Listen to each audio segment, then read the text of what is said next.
যারা সুদ খায় তাদের দেয়া ইফতার খাওয়া যাবে কিনা? যারা সুদ খায় তারা হারাম খায়। যারা সুদ খায় তারা কি খায়? হারাম খায়।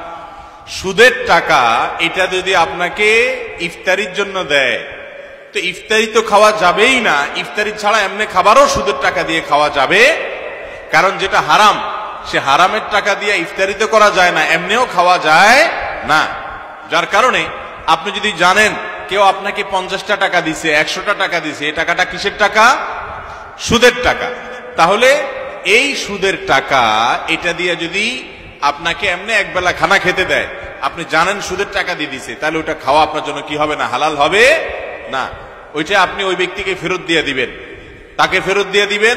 আর যদি ফেরত দিলে ঝামেলা হয়, অন্য কোনো গরিব দুঃখীকে দান করে দিবেন। যদি আপনি নিজে গরিব দুঃখী না হন, অন্য কোনো গরিবকে দান করে দিবেন।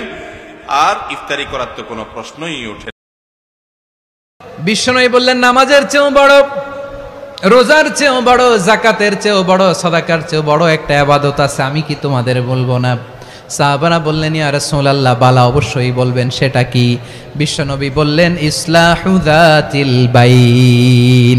দুইজন যখন ঝগড়া লেগেছে, তোমার দুই ভাই যখন ঝগড়া লেগেছে, এই দুইজনের মধ্যে বিরোধ মিটিয়ে মীমাংসা করে দেয়া হচ্ছে সবচাইতে সেরা কাজ।